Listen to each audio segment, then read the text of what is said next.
ในเฮือนครอบครัวใหญ่เนี่ยโดยบัดมาคืนตอนแรงบ่เห็นอืมเสียมก็จักมือได้เขาลักเสียมก็บ่เห็นอีกโดยว่าให้มันไหม้หมดเลยสบายบ่ได้กวดอีก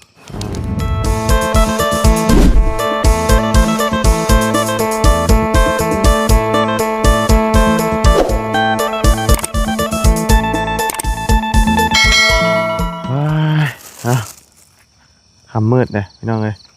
แป๊บเดียววันเวลานี่โอ้คือเป็นแปลนแปลกๆมือนี่โอ้เอาออกแล้วเนาะก็ไม่ว่านนะตัวน้องเลยเนาะบ่มาใช่อ่ะสบายดีเด้อสบายดีสบายดี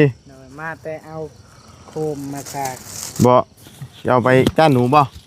ไปใช่จ้ะเอาไปใช้ยานมันมืดโดยใช่ไปก้านหนูอยู่บ่เมียบ่กล้าอยู่เฮือนบ่กล้าอยู่เฮือนเลยธรรมดานะมันยังอันบ่แล้วเนาะโดยคำว่าเฮือนซ่านอย่างแล้วมีประตูล็อกแล้วก็สิใครอยู่เนาะโดยเอามีไว้ต้มเอาโดยขอบใจเด้อต้มมีแซ่บๆเอาไปไว้ก่อนไปโดยเนาะแปลนแท้มื้อนี้โอ้ถากหญ้าแปลนหมดเลยเนาะโดยโอ้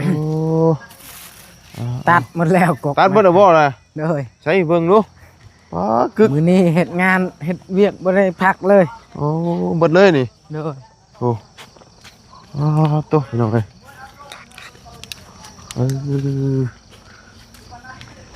บ่เรือยังเลยมื้อนี้โดยตัวบ่มีโฮมแล้วบัดนี้น่ะโดยเปิดโฮมเลยแน่เนาะโดยโอ้ตัดเกียงตับเลยเป้ามันคือสิ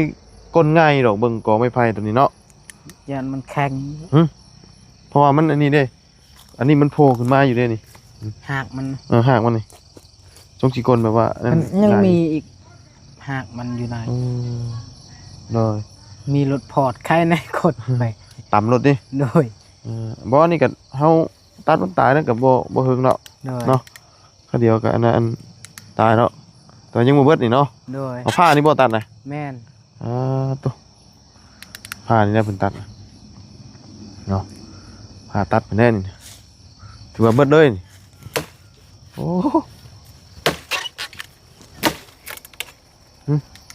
หมดเนาะไม่เกี่ยงพอมันเนี่ยมาเป็นตืดพี่น้องเลยบ่มีหม่องโฮมนั่งนะบัดนี้โดยมีแต่โฮมต้นกล้วยนั่นเนาะโดยเอาเนาะก็ถือว่าเกี่ยงตับบ่มีหยังเหลือเลยโดยปุ่นก็เบิดแล้วหมดแล้วทางคักอะไรอยู่หั่นก็ได้โดยตัวใช้แล้วบ่กลับหนูน่ะบ่ทันแล้วบ่ทันแล้วมันเป็นได้ไดมันกินนี่หาก็เฮ็ดแล้วเฮ็ดตัวนี้มันมากินจักมุ้งอันนั้นน่ะดึกแล้วกินบ่อันนั้นเด้กินกล้วยนะดึกแล้วมื้อเทื่อก็มันสิแจ้งแน่จะกินเฮามาใส่ตอนนี้บ่ได้บ่เมื่อยแน่เมื่อยแล้วโดยขึ้นบ่ได้แล้วโดยว่าสิใส่อันน่ะกลับหนูเนาะโดยกลับเจียบ่แม่นหนูขึ้นบ่ได้เจียนมันเบ่นไปมันเห็นกล้วยมันก็มันกินเนาะโดยโดยเอาพี่น้องเอ้ยนี่เบิ่งมองหวายพุ่นเด้มองกันว่ามื้อนี้สิหวายยังมื้อนี้ฮะมื้อนี้สิหวายยังเลย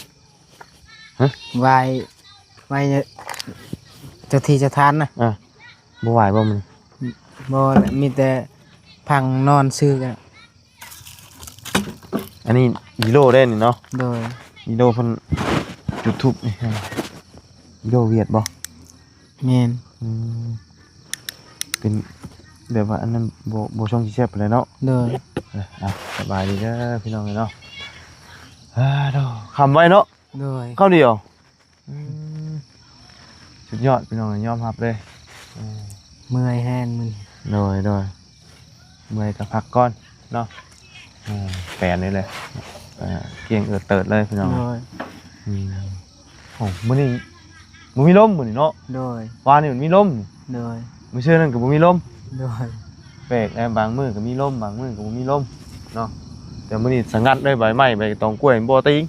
มันมื้อวานนี่แบบแห้งมื้อซื่อนี่มันก็บ่มี โดย ใส่เสื้อกันสั่นสบายได้2มื้อเลย โดย บ่ได้ค่อยใส่เสื้อกันยาวมันบ่เย็น ว่า ปานใด ตีน จะได้อาบน้ำอยู่บ่ อาบแล้ว หืม บ่อาบแล้วโอ้ยเปื้อนแล้วเมื่อคืนนี่หนาวๆก็ยังอาบ บ่ โดย ขึ้นบ่ได้เนาะ โดยอาบกับเปื้อนอีกแบบ โดย เฮ็ดเวียกตลอด เฮ็ดเปียกพี่น้องเลยเบิดมื้อเลยเราทางไอ้อันนั้นเนาะทางไม้ที่ว่าตัดลงไปนั่นแหละแล้วก็กองไว้นั่นเวลายังจูดป๊อจูดนี่ พายแห้งแล้วจู แห้ ด งนี่ไฟนี่ จูดให้ลมหยุดก่อนจูดยานมันปลิวเด้ คำว่านั่นก็จูดตอน ตอนแรงๆหรือว่าตอนดึก นี่ตอนที่ว่ามันมีลมแบบนี้ โดย แล้วก็บ่ให้ใบมันห่าวแห้งอะนะ โดย ถ้าใบมันห่าวแห้งมันสิลุกแห้งเนาะ โดย ใบมันห่าวแห้งเราต้องเอาใบมันพอดีอันนั้นน่ะนะ โดย แล้วจังจุดแต่มันสิลุกแบบฟ้าลุกแห้งดีนะของแห้งกว่านี้ผมว่าเลยเงียบเนาะ โดย รายการเป็นยังกันตั้งเงียบว่าบ่พาไปเนาะ โดย ปกติแล้วพี่น้อง เมียกับเราย่านเนี่ยอยู่คนเดียว อืม เพราะเฮาอยู่คนเดียวก็บ่ย่าน อืม แต่เมียมันเป็นแบบมีลูกน้อยมันก็ย่านนี่ เลย แล้วว่าคันได้เฮือนใหม่เฮือนทอกถึงปีหน้าก้อนแล้วว่าอยากไปการไปหยังมื้อนี้อดก้อนตอน เพราะว่าตาเฮือนแล้วก็เขามีประตูยังอัดจับเจือเนาะ โดย ล็อกยังจับเจือพี่น้องเนาะมันก็สิแน่นหนาเลยเด้อันนี้เขาก็ปกติเนาะเป็นไทยกับไทยกันแล้วเอาเป็นเมียว่าบุญกับบ่กล้าอยู่คือกันเนาะเพราะว่ามันเฮือนใกล้อยู่นี่แต่ว่าประตูเรามาอยู่ส่งทางนี้เนาะ โดย ถ้าว่าปลูกเฮือนมันเหมือนอยู่นี่ก็ตั้งอยู่เป็นอันหนาก็เลยมีไฟส่องอหย่างมันก็สิดีกว่าเนาะคือไฟโซลาร์เซลล์ส่องใจเนาะแล้วมื้ออื่นครับพอสิเดินทางพี่น้องเนาะ โดย เดินทางมื้ออื่นคือกันเดิน บ่ ทาง จันทร์ก็เดินทางบ่ มื้ออื่นคือกันบ่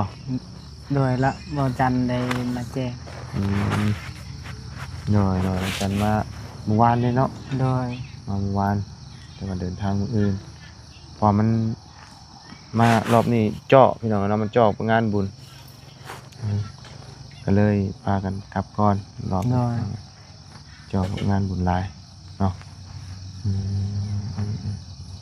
ถือว่าเมื่อรอบนี้ก็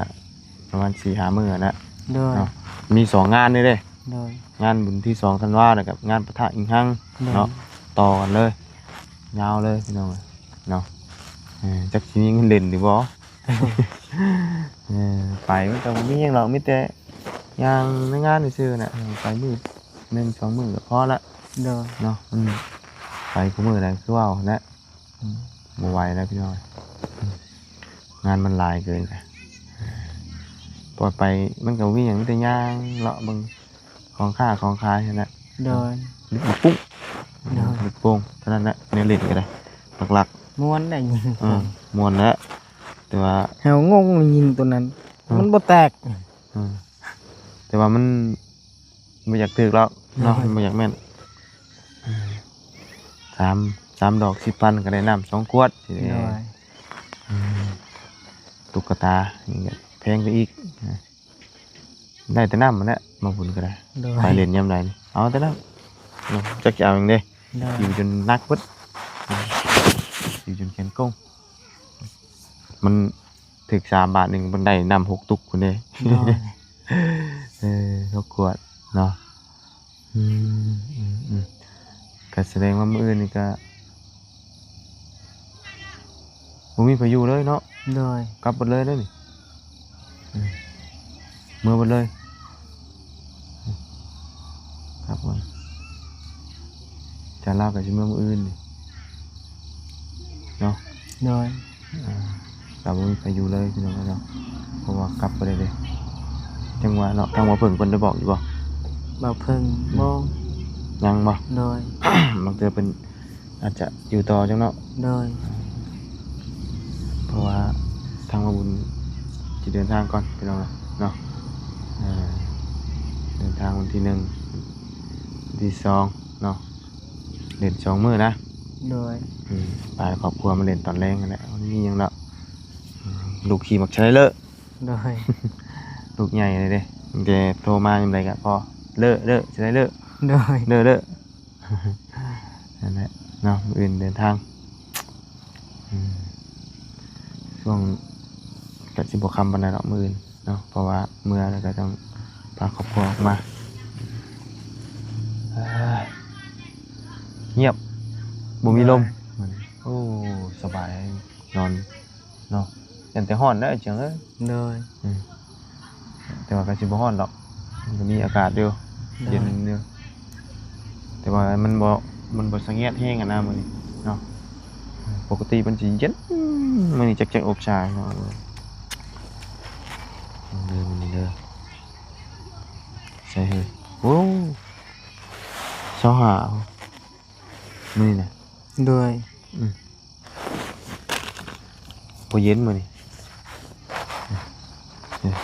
โดย แต่ว่า23เนาะ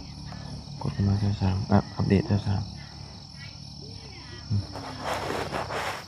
บ่ปานใดถือว่าบ่เย็นธรรมดาใส่เสื้อแขนสั้นได้มื้อนี้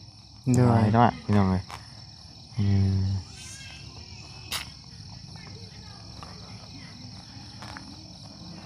ร้อยสำนีก็พอดีอยู่เนาะเมื่อวานนี่พากันนั่งครับผิงไฟได้บางคนยังผิงอยู่เนาะ โดย บางคนยังผิงอยู่นั่งเผากองไฟพี่น้อง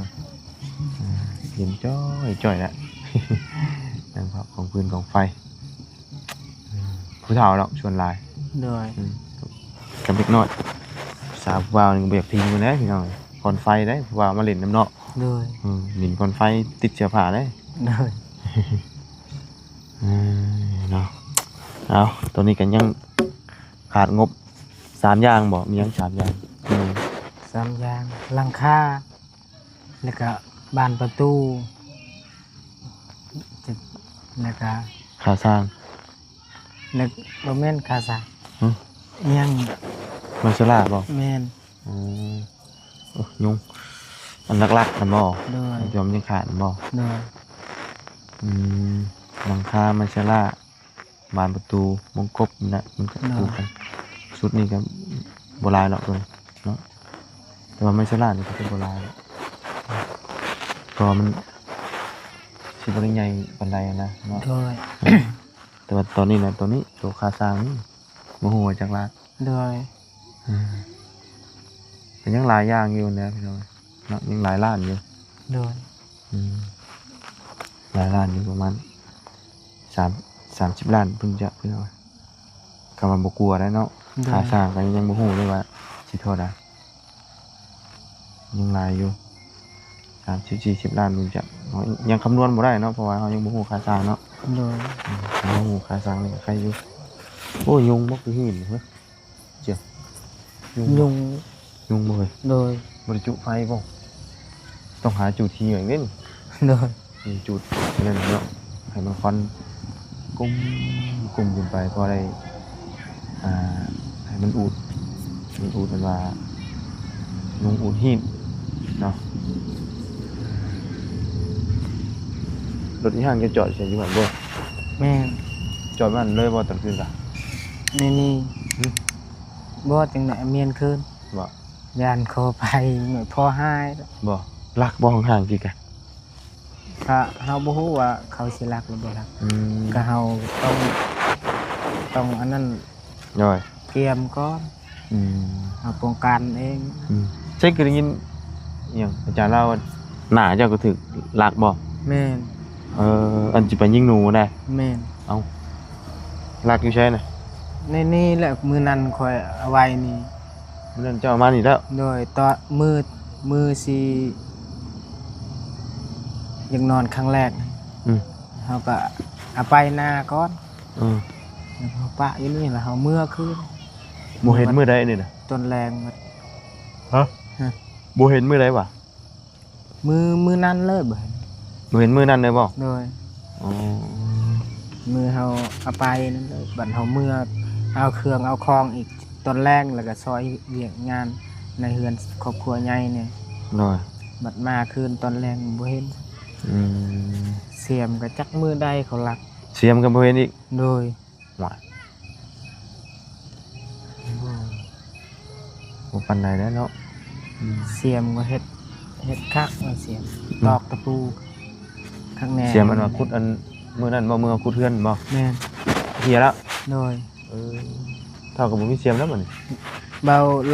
ไหลซื้อมาให้กิน เสียมอะไร โดยซาม กับ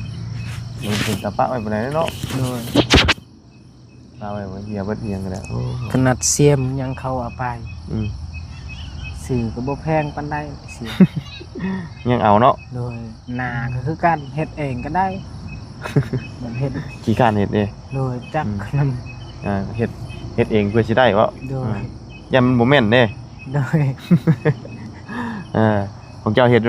มันแม่นว่ามันยิงไกลถึกว่า โดย จุ๊บแล้วก็โอ้แม่นเด้ เฮาก็บ่ว่าหยังบ่จมบ่ได้อยู่ซื่อ อืม เบิ่งผู้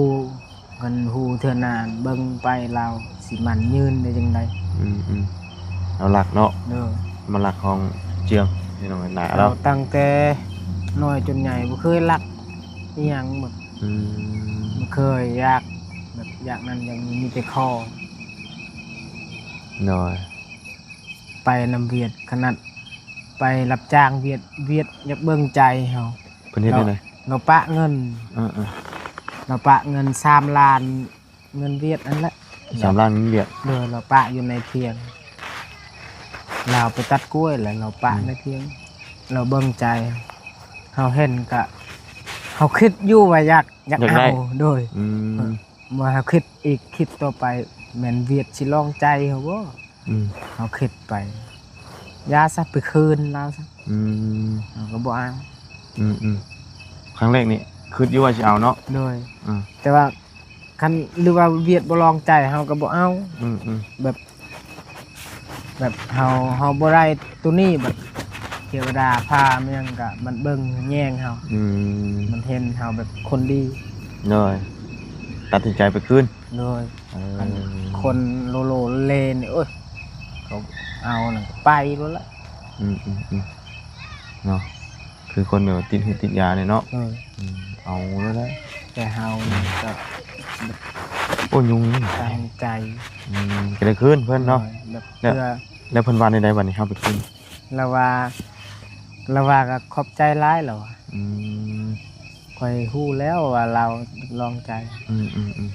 ขอบใจหลายเราบ่เว้าหยัง โดย เราอยากเบิ่งเฮาเฮ็ดเวียกนำเขาดีบ่ โดย เขาบ่ลองใจแบบนั้นยานเฮารักกล้วยรักอ้อยแล้ว อืม เรารักษาคักๆเนี่ยยานเฮารัก โดย เฮาไปก็บ่มีบ่ดีสิมีแต่ความดีหมดกับเขา โดยโอ้กาไฟมันจุดด้วยจุด มี นี่ กระไผ ฮะ มีกระไผ โอ้ยุงเนี่ย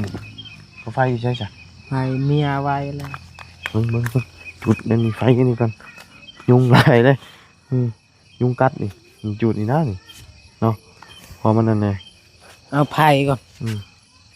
จุดไฟจุดพร้อมควันนี่เนาะว้านี่จุดเนี่ยนี่ก็ได้จุดติดบอล โดยติด จุดให้มันควัน ทางเลย กุ้มอุ่น ละได้ ยุงลายพี่น้องเลยมันหมูลมเลยมันหมูลมเลยมียุงเนาะ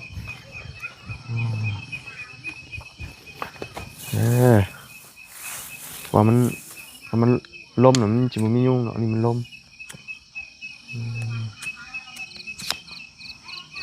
ติดป่ะ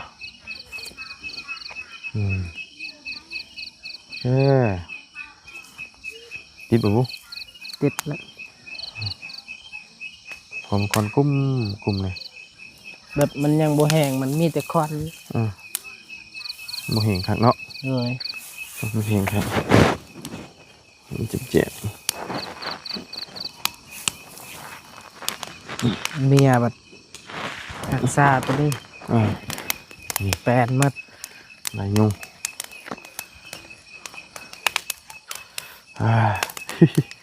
ก่อนค่อยไปมันอุดยุงเลยให้หินมันพายเนาะแล้วเขาก็จังจูดไหมเปลี่ยนในเล่นนี่เนาะทางเนาะ โดย ทางหยาทางตอง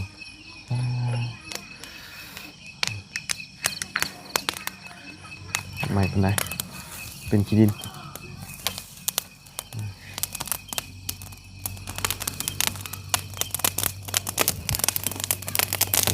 โอ้เดินแจ้งน้องนี่เนาะ โดย โอ้น้องเลย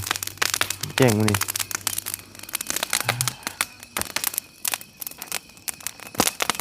โอ้ตรงนี้อะไรเนาะนอนนะว่าอันลูกชาย นอนแล้ว นอนแล้วโอ้นอนไวเนาะ เราเมื่อให้เล่นคือกันนะเล่นเว้าน้ำมูจากอยู่ เลยกำลังอยากเว้าเนาะ โดย กำลังจ๋าเห็นไหมเอาเปลี่ยนไปเลยแทนนี่เนาะอุดเลยยามันเนาะพออุดให้ยุงมันพายหาอาบน้ำอาบทา มันอยากใหม่ไม่ให้มันใหม่หมดเลยสบายบ่ได้กวดอีก